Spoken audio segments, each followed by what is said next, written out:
guys, Lady Lex UK, and this is Deconstructing Dreams. Today we're having a look at the Tyrannosaurus Clara Cat puppet by Heart Factory KW and Clara Cat. So this was made during the beta in January 2019, and it's based on a sculpt by Clara Cat, and it has been rigged up to make it into a puppet by Heart Factory KW, which is Kevin Watt of Media Molecule. So let's have a look at the original sculpt first of all. So here's our T-Rex sculpt, and it's been done to look like soft clay, a sort of a work in progress clay model. So you can see like all the markings and fingerprints and all that sort of thing, as somebody's been working clay into the model. It's a really effective looking model, really nice sculpt. And to be done in the early beta, this is very impressive indeed. So, things to be tell you about this sculpt is that if you look down the body from the nose to the tail, you can see this line. This has clearly been sculpted on a mirror. So the mirror tool has been used, and this entire thing has been sculpted on that mirror, and lots of shapes have been added and then cut into to make this sculpt. I'm not going to go into the sculpting technique on this model, so let's go to the thing that we're actually deconstructing today, which is this puppet. So let's go in. Here it is. Right, let's just close down microchip so we're not confusing ourselves. Here is Kevin's version of the puppet. As you can see, he's coloured it, he's spray painted it, put some stripes on, and he's articulated the entire sculpt. Now I'm not 100% sure what technique he used. There's various ways of cutting up a sculpt. My preferred way is to make lots of copies. So always have a copy of your sculpt in full, in case you make a mistake with the cutting or what have you. You can use the cutout tools, or you can just literally just take something like this and cut stuff away like this. And you get your separate pieces. Or you can use the cutout tool and cut away at the model like this. Anyway, regardless, he's managed to chop up, whichever method he's used, he's managed to chop this up into separate pieces. These are all like independent sculptures now. So we've got a head, which has got a jaw and the head part. Then you've got this neck. Then you've got the shoulders. You've got the main torso. You've got the back, legs, which are in two parts, with the foot, which is also in two parts. You've got your articulated tail, which is in 4 parts, and his little hands, which are in 3 parts. So that's all the little bits that he's added, and he's also added a tongue, which wasn't in the original sculpture, which is fully articulated. There's lots of parts to that tongue.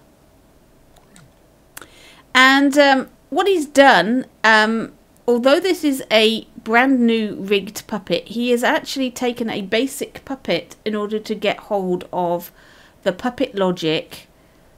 So you have this menu. Now this is quite important.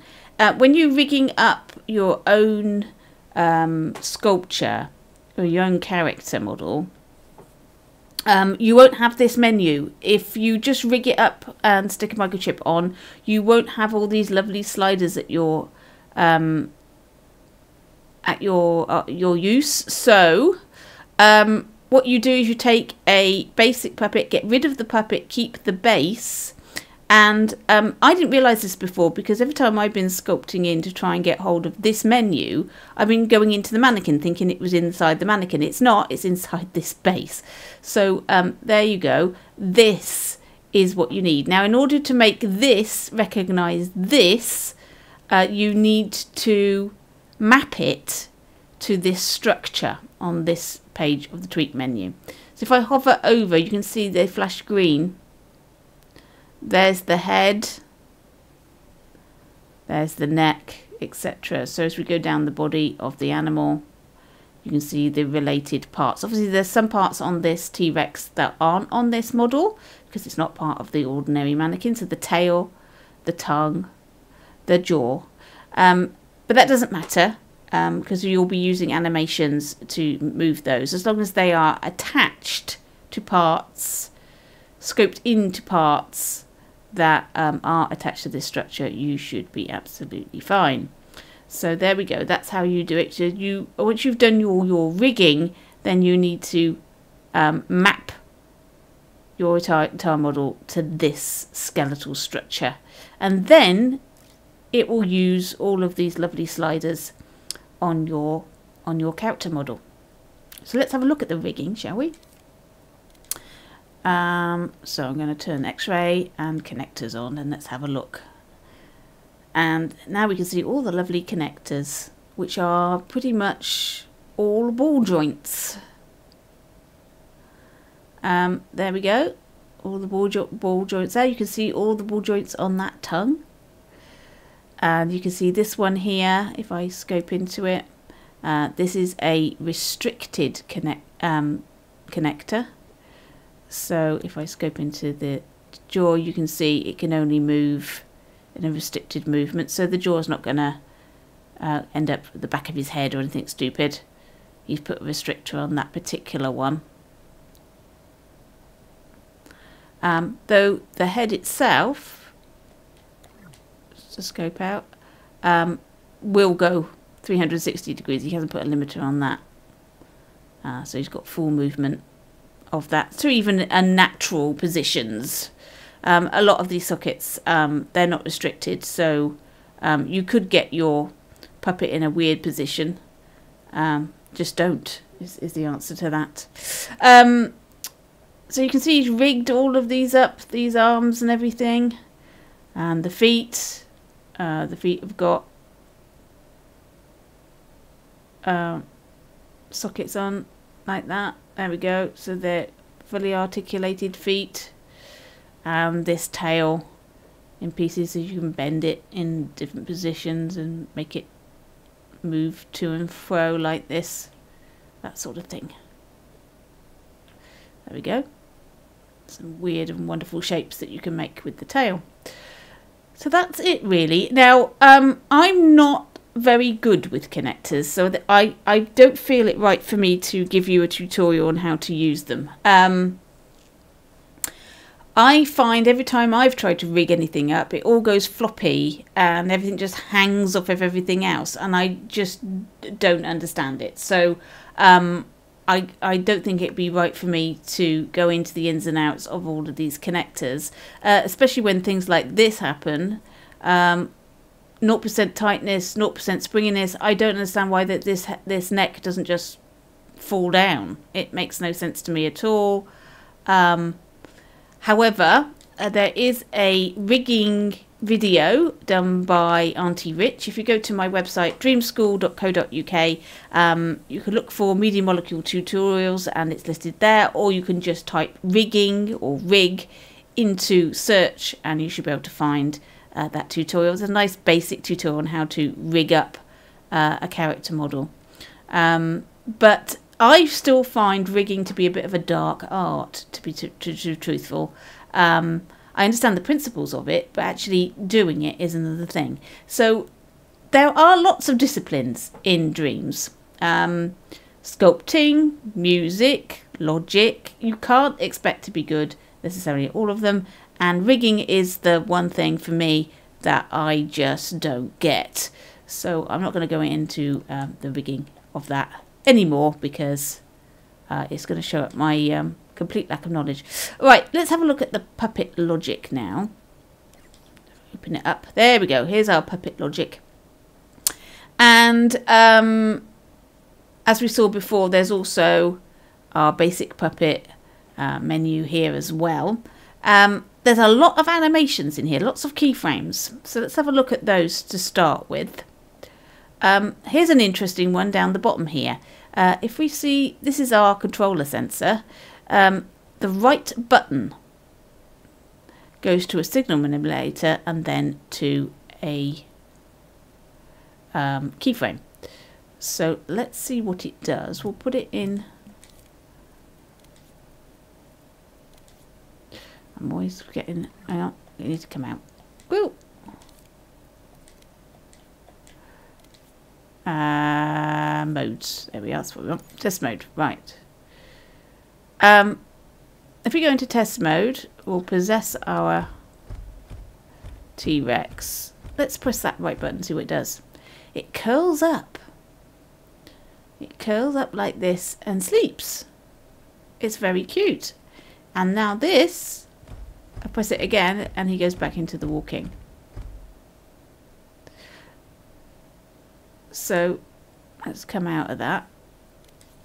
So what this does, the signal manipulator, is it acts as a Boolean switch. Let's open it up. So what he's done is he's toggled output. So the signal from the right button goes into here and straight out of here into our pose for sleeping, and he's turned on toggle output. Now this is a very interesting thing. I not really played about with the signal manipulator very much, and this is a really interesting one. Now this isn't the way I would have done it. So the alternative, I'll get rid of the signal manipulator. The alternative way of doing it would be to put in a selector. So we have our, let's find it, our right button, link to move to next output, and that link to our sleep, and that does exactly the same as that signal manipulator. So there are different ways of doing exactly the same things in Dreams. So you could have used the signal manipulator that churns the switch into a Boolean, or this selector. The advantages of using a selector, of course, is you can have multiple things. So you can turn on sleep, and then you could have another pose before he wakes up on C. So when you push your button, he sleeps, and then something else, and then back to A, which is his normal output. So the selector has more advantages in that you can have multiple animation poses for this particular thing. But the signal manipulator, that's just a really quick switch. So like I say, there's no such thing as wrong code in Dreams if it works. Yeah, there are different methods of doing the same thing. Right. Okay, so that's the sleep pose. Let's have a look at these. These are connected up to the puppet interface, and these are affecting run pose, and these are for the jump, and they're connected up to different parts of the puppet interface here. So running strength, let me just select that. You can see here that it's got itself into a pose for running. It's head down, etc. And if we look at our puppet here, it's also changing some of these. So in order to see how these have been changed by the keyframe, let's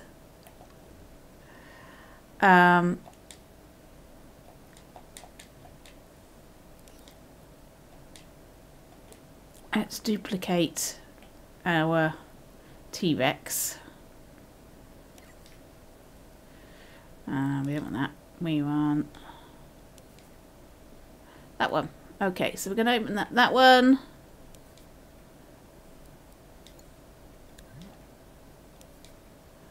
Open up that one. Oops. There we go. Okay, so the one on the left here is the one we're having a look at here, and this is the standard pose. So if we go into run pose and parameters, he's changed his pose. There's nothing on this page that's changed, that's fine. So, but we look at the lower body. Okay, and you can see that there is change on foot separation. He's reduced the foot separation. Bicycle feet has gone up from 17% to 100. In fact, we're getting this. Let's move this over here. Away from there. There we go. To 100. Stompiness has gone up to 81. Stridiness has gone up to 100 from 68. Centre of gravity has changed. And bounciness has changed. So, as well as just doing the pose, he's also changed quite a few of these things. Especially the centre of gravity is an interesting one. That means maybe you get a better run out of it if you change the centre of gravity than if you just left it alone and just had a pose. Now, if we look at the upper body, he's changed the motion sensor movement. He's made that much less when running. He's turned lumberingness off. Arm flail's gone up. Springiness has come down. So there are quite a lot. I think that's I don't think anything of this has changed. None of this has changed. This has all stayed the same. So there are quite a lot of little tiny changes to the puppet model from this keyframe that at first glance you might not notice. You might just think it's a pose. It's not just the pose. It's also these changes in here. If we look at the jump poses, there we go. These have been added to each of these. Again, are there changes? I don't think there's many changes to the jump ones. I think these are all pretty much the same as before. You just change the jump pose. So this is jump. Let me just close this off. So that's the jump in the middle, and that's the jump at the top. So you just change the jump pose, and you just wire them to jump ascent, jump peak, and jump descent. These now it's interesting. It says raw pose. I think what he meant was raw, as in R-O-A-R, R-O-A-R, raw, not raw as in meat. There we go. So that's the raw pose for the sound of him roaring, and that has been connected up to this particular chip, which is the audio. Whoa, there we go. Here is loads of sound effects and things. We've got another puppet interface. So we've got a sound for jumping, a sound for landing, a sound for his footsteps. That's in here. So although he could have connected it up to this one, he's put a brand new one in and separated it up on this audio chip. He's got a speaker here for the sound to all come out of. We've got a lion roar, dino roar, some sort of sound effect, swinging a punch. So these are all the sounds, and we've got a calculator in here doing something. So let's have a look and see how the roar is done. So there's lots of wires coming from the controller sensor. Let's have a look at this wire. So that's coming from L2. L2 is swinging a punch, and this one is coming from R2, swinging a punch. So that's the arms, I'm guessing. And if we do, yes, there's right arm and left arm, and you can see those being wired up. Those are the poses for the movement of the arm. If I select one of those, there you go. See that arm moving. So there we go. So there's the movement. So the movement is linked to an audio sound, and the animation is actually here. So they've separated them into two different chips. Lots and lots and lots of wires. What does this calculator do? Let's have a look at this. What is this wired to? What is this? This is coming from the lion's roar. The envelope of the lion's roar, that's been timed by 2. And where's that wire going?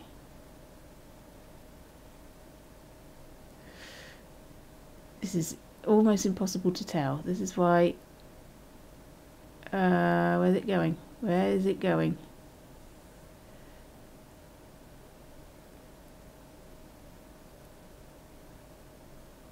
It's going into the raw pose. The power of that is going into the raw pose. So for some reason, this is rather strange. I don't know why this has been done this way. So instead of the pose actually being linked to the button press, the button press is being linked to the sound effect. The sound effect has been that the signal has been boosted to the power of the actual pose, which is interesting. I'm not 100% sure why that's been done that way, but that's how it's been done. This is a signal manipulator. This is customly remapping the envelope of this dino roar, and that is also changing the pose. So the two different roars. So what turns on these two? I don't really understand this, because I would have thought that was a real complicated way of doing it. There must be a reason. I would have just done it on the button press. You know, what is the button press for the dino roar? Let's see. God, it's really hard to tell. So many wires. Where's that going? I have no idea. Let's do it this side. There. It's going to there. R1. The R1 button is turning on that lion roar, and that lion roar is then having to be manipulated in some way in order to power on. I don't get it. I don't really understand why you would do it that way. That seems overly complicated to me.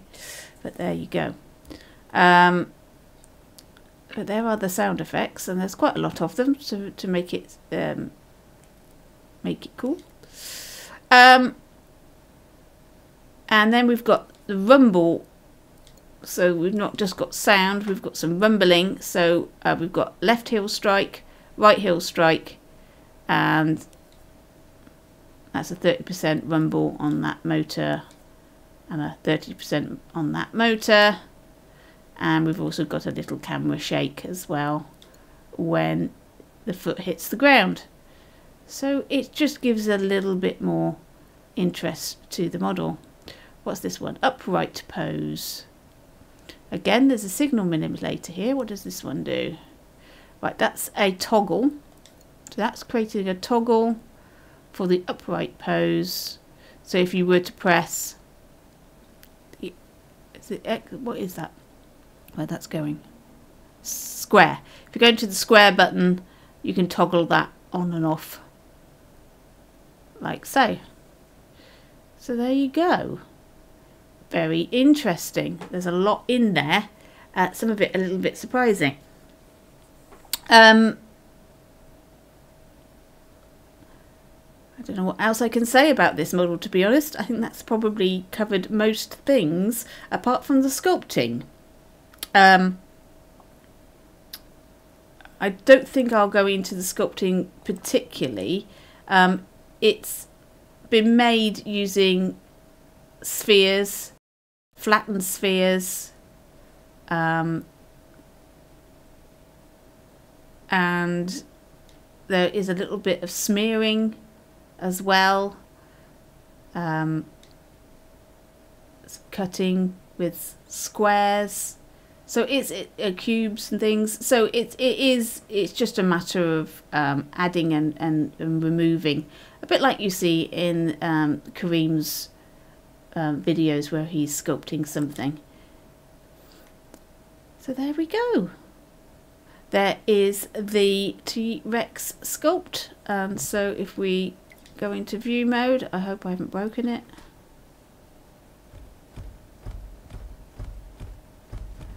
I appear to have broken the tongue on that one.